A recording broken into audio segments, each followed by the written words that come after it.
मेरा एक ही मोटो है कि जब मैं पढ़ाऊँ तो मेरे आगे जो पेरेंट है ना या जो मेरा स्टूडेंट है, बस वो ये कहे मैम मतलब मज़ा आ गया। जो आपने पढ़ाया है ना मुझे बिल्कुल समझ में आ गया। और सब आके बस मुझे एक ही बात कहते थे, इंग्लिश मीन्स मानसी मैम। तो मेरी एरिया में जितनी भी मेरे सोसाइटी में बच्चे आते थे और आज मैं Dubai, Canada, Muscat, New Zealand, America, हर जगह से बच्चे ग्लोबली मेरे साथ जुड़े हुए हैं। नोट्स बनाए, इतने मोटे मोटे मेरी स्पाइरल्स हैं जो मैंने लिख कर ख़त्म किए। और उसके बाद मैंने अपनी एजुकेशन दिल्ली से ही करी है। मेरी स्कूलिंग भी दिल्ली से हुई, कॉलेज भी दिल्ली से हुआ। और आफ्टर 12th पापा को बहुत फाइनेंशियली प्रॉब्लम्स हो रही थी, तो सोचा कि पढ़ाना और पढ़ना दोनों ही अच्छा लगता था। मुझे आज भी याद है, मैं 10th स्टैंडर्ड में पढ़ रही होती थी। मेरे पापा 2 बजे रात को उठते थे, मैं पढ़ रही होती थी। मेरे पापा 4 बजे उठते थे और मेरी मम्मा सुबह पाठ करने के लिए उठती थी, मैं पढ़ रही होती थी। तो पापा ने सिर्फ उठकर ना एक दिन एक ही बात कही, मानसी मार्क्स कुछ भी आए तेरे, मेरी तरफ से तू फर्स्ट है।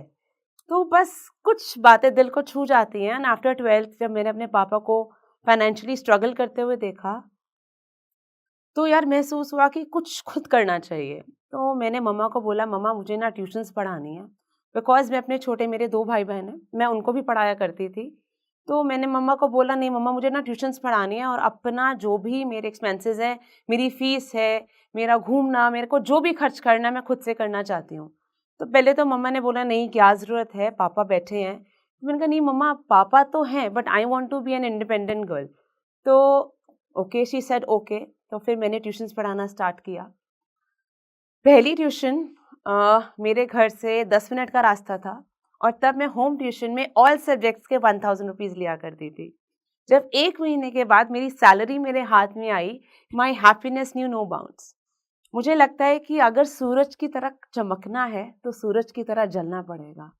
तो मैंने काफ़ी टाइम बहुत स्ट्रगल किया। बहुत पैदल चलती थी मैं अपने 20 रुपीज़ बचाने के लिए, बिकॉज़ कहीं भी ट्यूशन पढ़ाने जाना होता था तो पापा मम्मी ना देते थे कि भाई ये ट्रांसपोर्टेशन का आपका कॉस्ट है, आप जाओ और आराम से जाओ। बट मैं अपने ब्रदर और सिस्टर से बहुत प्यार करती हूँ। तो भाई को बाइक मिली थी, छोटा था वो, 10th 11th में ही था, बट बहुत लाडला था पापा को, तो उसको बाइक दिला दी। दीदी 50 रुपीज़ दे दो बाइक के लिए। तो दीदी के पास थे तो दीदी ने दिए, सिस्टर ने कुछ बोला तो उसको दिला दिया। बाहर गए, हमने मैगी पार्टी करी। तो ये छोटी-छोटी खुशियाँ ही आजकल तो बच्चे बाहर जाते हैं, मॉल्स घूमते हैं। हमारे टाइम पे ये सब कुछ नहीं था। हमारी एक अपनी छोटी-सी दुनिया थी, जहाँ हम बहुत खुश रहते थे, बहुत कंटेंटेड रहते थे। आजकल मैं देखती हूँ बच्चों को सब कुछ देने के बाद भी शिकायतें हैं। बट हमारे दौर पे हम बहुत ही छोटी-छोटी खुशियों में अपने आप को भरपूर खुशहाल ज़िंदगी गुज़ारते थे। तो जब जर्नी स्टार्ट हुई तो पापा ने बोला कि अब होम ट्यूशन्स तो आपको बिल्कुल नहीं लेनी है, बिकॉज़ मेरे पापा बिज़नेस बैकग्राउंड से थे और उनको पसंद नहीं था कि मेरी डॉटर कहीं किसी घर पे जाए और वहाँ पढ़ाए। और मुझे भी डर लगता था कि किसी के घर जाऊँगी, पता नहीं कैसे लोग होंगे, मेरे साथ कैसा ट्रीट करेंगे। बट कहते हैं ना भगवान सबके साथ होता है। तो मेरे एक मतलब आप ये कह लें ब्रदर ही हैं, मिस्टर सुमित वर्मा, तो उन्होंने मुझे एक ब्रेक दिया। उन्होंने बोला, मानसी मैं तुझे होम ट्यूशन दूँगा और तू अपना बेस्ट देना। तो मेरी मॉम ने भी यही बोला कि तू अपना बेस्ट देना, बाकी भगवान पे छोड़ दे। मेरी जर्नी स्टार्ट हुई। मैंने 2-3 साल होम ट्यूशन्स ली और जब मैंने मेरी 1000 सैलरी 10-15,000 पहुँच गई, देन मुझे एक ब्रेक दिया कि अब कोचिंग सेंटर में पढ़ाना। कोचिंग सेंटर उस ज़माने में 1 या 2 हुआ करते थे हर एक एरिया में। तो that was a great opportunity. But again आप होम ट्यूशन पढ़ाते हो 1 टू 1, तो आपको इतना प्रेप करने की ज़रूरत नहीं है। बट आज जब कोचिंग सेंटर जाते हो, तो आपके सामने 20-25 स्टूडेंट्स बैठे थे, 30 स्टूडेंट्स बैठे हैं और आपको पढ़ाना है, तो you should be very confident. तो एक वो भी मेरे अंदर एक फ़ियर था। बट कहते हैं ना कि वापस मैं एक बात कहूँगी कि खुली आँखों से सपने देखे थे, साकार करने थे, तो लड़ाई तो लड़नी थी। तो मैंने बहुत मेहनत करी। मैंने 14-15 घंटे अपने आप को अपनी कॉलेज की पढ़ाई करी। मैं आपको एक छोटा-सा ब्रीफ में अपना रूटीन बनाती हूँ। 7 ओ क्लॉक मेरे को अपने कोचिंग सेंटर पहुँचना होता था, जहाँ मैं खुद पढ़ती थी। उसके बाद 11 से 12 हमें 1 घंटे का ब्रेक मिलता था। मैं अपने जिनको मानती हूँ, अपने गुरुद्वारे को मानती हूँ, 1 घंटे में सब बच्चे अपना कैंटीन में फ्रेंड्स के साथ चिट-चैट करते थे। मैं बस लेती थी, मेरे मॉम-डैड को ये बात नहीं पता और शायद आज पता लगेगी इस कैमरे के थ्रू कि मुझे 2 रुपीज़ लगते थे यहाँ से मोती नगर जाने में, मोती नगर से वापस आने में। मेरा पटेल नगर में सेंटर था, तो वहाँ से आप कह लें आधे घंटे का रन था। और उस 1 घंटे मैंने गुरुद्वारे माथा टेक कर आना, फिर ट्यूशन्स लेनी, फिर घर जाना, आधे घंटे में अपना खाना फिनिश करना, अपने ट्यूशन्स के लिए चले जाना। 7:30 घर आना, फिर मेरे घर पर भी बच्चे पढ़ने आते थे। 9 तक उनको पढ़ाना, फिर खाना खाना और उसके बाद फिर रात को अपनी पढ़ाई करनी जो मुझे होमवर्क मिला करता था। तो ये जो एक मेरी रूटीन है ये 3 साल चली। 3 साल मैंने डिलिजेंटली बहुत हार्ड वर्क किया बिकॉज़ मुझे लगता है कि हार्ड वर्क एंड प्रैक्टिस और आपका एक कॉन्फिडेंस ये एक मेडिसिन है सक्सेस को जीतने के लिए। तो मैंने इन तीनों का मिश्रण बनाया और लड़ती गई, भागती गई, चलती गई, कभी गिरे, कभी उठे, बहुत कुछ सीखा लाइफ से एंड फाइनली कुछ सालों के बाद मैंने अपना वेंचर स्टार्ट किया जिसका नाम है लर्निंग लैडर। ये मेरा एक बेबी है जिसको मैंने एक्चुअली अपने बच्चे की तरह रेस करा है और यहाँ पर मैंने शुरुआत करी 2 बच्चों से। 2 बच्चे से करते-करते हमारे पास 150-200 प्लस स्टूडेंट्स हो गए। एक दिन पता लगता है मेरी mother in law is detected with cancer. उनको पैनक्रियाटिक कैंसर हो गया। जब उनको कैंसर डिटेक्ट हुआ तो वी वर डिवास्टेटेड कि यार ये क्या हो गया? तो धीरे-धीरे ऑब्वियसली रिस्पॉन्सिबिलिटीज़ बढ़ गई। डॉटर को भी देखना, घर को भी देखना, मम्मा को भी देखना। एक टाइम ऐसा आ गया कि सेंटर बिल्कुल ख़त्म हो गया। उसमें सिर्फ 10 या 12 बच्चे रह गए बिकॉज़ मैं जा नहीं पाती थी। उनकी हॉस्पिटलाइज़ेशन, उनके मेडिकेशन में इतना टाइम लग गया कि हमारा 1 साल में ही मैं बिल्कुल ज़ीरो पर आ गई। ठीक है, लाइफ़ है, फैमिली है, सब देखना है। Then I started again my journey from the scratch और पहले हमारे पास एक अपार्टमेंट था, फिर with the grace of God we got another apartment. उस दूसरे अपार्टमेंट में जो मेरा अपना रेजिडेंस है, जहाँ मैं आज भी रहती हूँ, वहाँ पर मैंने एक कमरे से शुरुआत करी, जिसका नाम रखा था मैंने लर्निंग लैडर, जो पहले भी था और मैंने कंटिन्यू रखा। उस एक कमरे से मैंने पढ़ाना स्टार्ट किया, धीरे-धीरे 2, 3, 4 बच्चे बढ़ते गए और एक चीज़ का एहसास होने लगा कि जो मैं मेहनत कर रही हूँ, मेरा एक ही मोटो है कि जब मैं पढ़ाऊँ, तो मेरे आगे जो पेरेंट है ना या जो मेरा स्टूडेंट है, बस वो ये कहे मैम मतलब मज़ा आ गया। जो आपने पढ़ाया है ना मुझे बिल्कुल समझ में आ गया। Outcome speaks. आप अपने आप को बिल्कुल भी डिफेंड ना करें, मैं बहुत अच्छा पढ़ाती हूँ, आप मेरे पास भेजकर देखें। आई थिंक जब आप पढ़ाएं और आपका रिजल्ट आता है या आपका जो आउटकम आता है वो आपके लिए बोलता है, तो आपको अपने लिए बोलने की कुछ भी ज़रूरत नहीं है अगर आपका काम बोलता है। तो इस बात में मैं एक बात कहूँगी, मेरा फेवरेट शेर है, काम ऐसा करो काम ऐसा करो कि नाम हो जाए और फिर नाम ऐसा कमाओ कि नाम लेते ही काम हो जाए। तो मैं इस जर्नी पे चल पड़ी हूँ और उसके बाद आया कोविड। कोविड के बाद अगेन इतनी मेहनत करी, वापस इतने बच्चे इकट्ठे करे, सब कोचिंग सेंटर तो सबसे पहले बंद हुए, वापस हम ज़ीरो पर आ गए। फिर ऑनलाइन का दौर आया, फिर हिम्मत इकट्ठी करी, आई गैदर्ड करेज, फिर मैंने ऑनलाइन क्लासेस स्टार्ट की। जब मैंने ऑनलाइन क्लासेस स्टार्ट करी तो वहाँ पर पहले तो इतनी टेक्निकल चीज़ें थी जो समझ नहीं आती थी। हम थे बिल्कुल सीधे साधे, बट यस अब हर पड़ाव को आपको ज़िंदगी में पार करना होता है। जैसे आप चाहो ज़िंदगी हमेशा वैसे नहीं होती है। तो आपको कई बार पता होता है, आप कॉम्प्रिहेंड कर पाते हो कि सिचुएशन कैसी है, बट आप उसको एक्सेप्ट नहीं करना चाहते।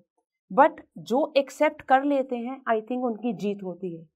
तो आपके लिए ज़िंदगी है, उतार और चढ़ाव तो आएँगे ही आएँगे। आपने ये देखना है कि आपके लिए सही रास्ता कौन-सा है। अपनी बेटियों को पढ़ाना, क्योंकि हमारे देश में ये प्रथा चलती आई है कि बेटी को पढ़ा के क्या करना है। तो मैं बहुत प्राउडली ये बात बोलती हूँ कि मेरी मदर ने मुझे बहुत सपोर्ट किया कि जब जब लड़कियों को, तब मैं आज से 20 साल पहले की बात कर रही हूँ, कि किसी के घर पढ़ाना, और एक ऐसी लड़की जो एक बिजनेस क्लास फैमिली से बिलोंग करती है, उसको किसी के घर पढ़ाना पड़े, तो शायद कुछ ही माँ बाप होंगे जो अपनी बेटी को किसी के घर भेजते होंगे। बट मेरी मदर ने एज अ पिलर मेरी बैकबोन बनी और मेरा साथ दिया। इनफैक्ट मैं शादी के बाद मैंने अपनी सारी एजुकेशन करी है। मैंने बीएड करी, एमए करी, एमफिल करी, इनफैक्ट मैंने पीएचडी के लिए भी परसू किया। तो जब मेरी बीएड स्टार्ट हुई, बीएड स्टार्ट होने के बाद I was 6 months pregnant. 6 months pregnant, pregnancy चल रही थी, और मुझे पता लगा जो सेंटर है जहाँ मुझे एग्ज़ाम देने जाना है, वो गुड़गांव से भी 25 किलोमीटर्स आउटस्कर्ट्स में है। तो पहले तो थोड़ा-सा घबराहट हुई कि कैसे ट्रैवल करूँगी, घर वाले जाने देंगे, नहीं जाने देंगे। बट अगेन मेरी भाभी, मेरे हस्बैंड, मेरी फैमिली, सबने बहुत अच्छे से सपोर्ट किया।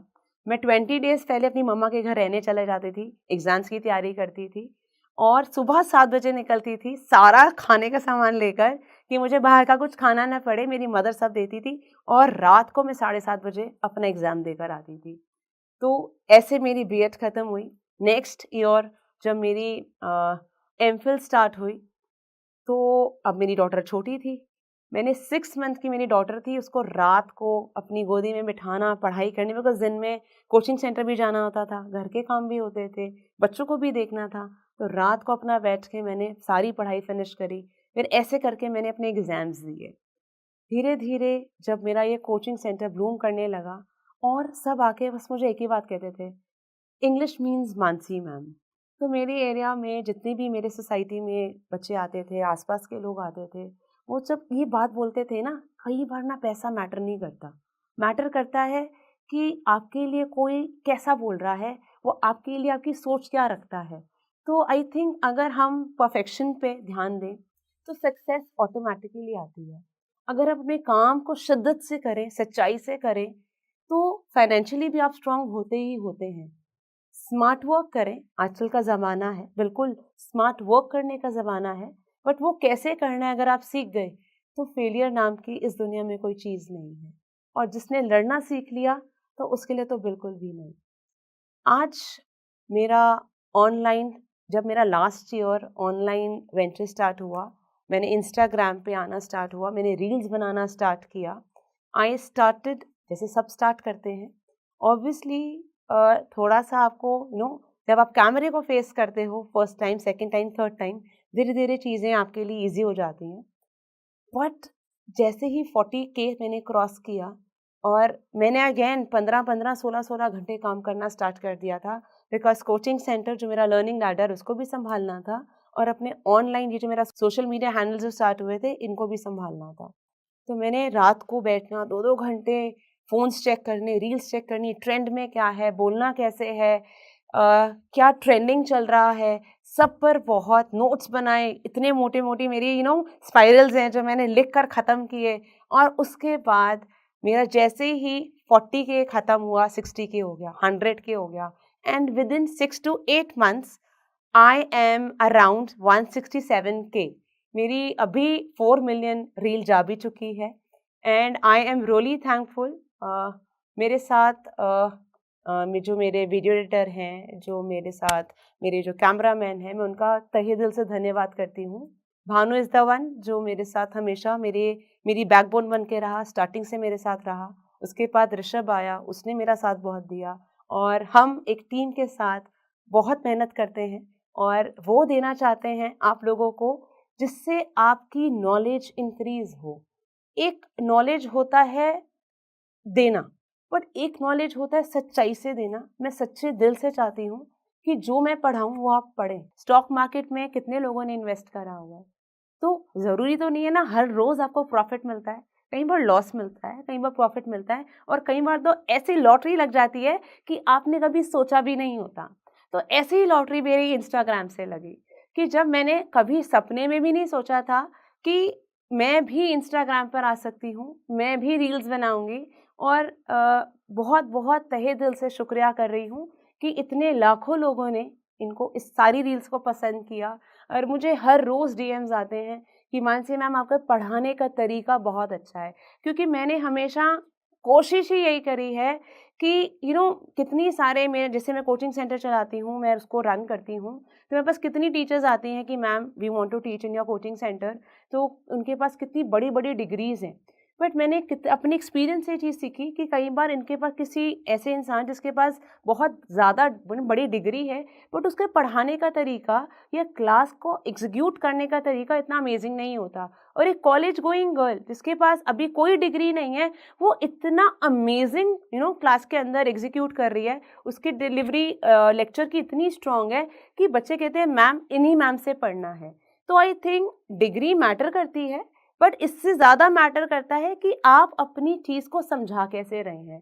तो मैंने हमेशा इसी चीज़ पर कोशिश करी है कि मैं अपने स्टूडेंट्स, अपने बच्चों को, मैं पेरेंट को भी एक ही बात कहती हूँ कि मेरा जो कोचिंग सेंटर का गेट है, इसके इस पार वो मेरा बच्चा है, वो आपका बच्चा नहीं है। तो आपको टेंशन लेने की कोई भी ज़रूरत नहीं है।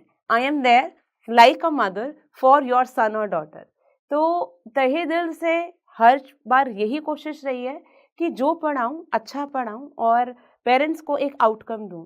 बिकॉज़ जब आपका आउटकम स्ट्रॉन्ग होता है ना, तो आई थिंक आपको अपने बारे में बोलने की ज़रूरत ही नहीं पड़ती है। तो लाइफ से बिल्कुल भी झिझके ना कि भाई सब कुछ हमेशा, डोंट एक्सपेक्ट कि सब कुछ हमेशा अच्छा ही होगा। कई बार नीचे, कई बार ऊपर और कई बार बहुत ऊपर भी जाते हैं, जिसकी आपने कभी कल्पना भी नहीं की होती। तो मेरी लाइफ में भी स्टार्टिंग जहाँ 4 बच्चे थे, फिर 100 बच्चे हुए, फिर 200 बच्चे हुए और आज मैं Dubai, Canada, Muscat, New Zealand, America, हर जगह से बच्चे ग्लोबली मेरे साथ जुड़े हुए हैं। मैं ऑडियो ऐप में जुड़ी हुई हूँ। मेरे पास कितनी सारी कोलैबोरेशंस आती हैं, कितने सारे 1 टू 1 सेशंस लेना चाहते हैं, जो बहुत अच्छा पेमेंट हमें मिलता है। तो ऐसा नहीं है कि लाइफ हमेशा एक तरफ़ा ही रहती है, बट सबसे ज़रूरी क्या है? आपकी कोशिश।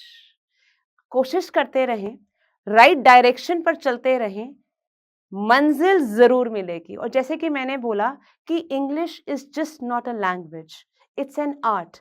तो इस आर्ट पे आप जितना काम करेंगे, जितनी शिद्दत से काम करेंगे, वो सी सागर है। सागर की हम ये नहीं देखते उसकी डेप्थ कितनी है, वो कितना बड़ा है। आप जितना उसमें घुसते जाएँगे, उसकी डेप्थ में जाते जाएँगे, उतने सुंदरता से आप ऊपर आते जाएँगे। तो आप जितनी नॉलेज गेन करना चाहते हैं, ये आप पर निर्भर है। ये आप पे डिपेंड करता है कि आप उन चीज़ों को कैसे लेते हैं। तो नॉलेज गेन करने के लिए कोई उम्र नहीं है, एक बच्चा भी गेन कर सकता है। एक मेरे पास 54 इयर्स, 45 इयर्स की हाउसवाइफ्स, जॉब प्रोफेशनल्स भी आते हैं and they are learning, they are working in corporate sector and still they want to learn. तो I don't think so age is just a number. Learning की कोई भी एज नहीं होती है। जब चाहो आप अपनी वहाँ से शुरुआत कर सकते हैं और उसके बाद जब कॉन्फिडेंस जब आपका गेन हो जाता है, तो वो एक्सपीरियंस, वो फीलिंग ही अलग है। तो मैं आप सबको एक यही एंड में मैसेज देना चाहती हूँ कि ज़िंदगी में हार कभी नहीं माननी। वक़्त हमेशा साथ नहीं देता, बट वक़्त के साथ चलना आप पर निर्भर है। तो वक़्त के साथ चलें, लड़ें और अपनी सक्सेस को अपने कदमों में लाने के लिए जी तोड़ मेहनत करें। Thank you.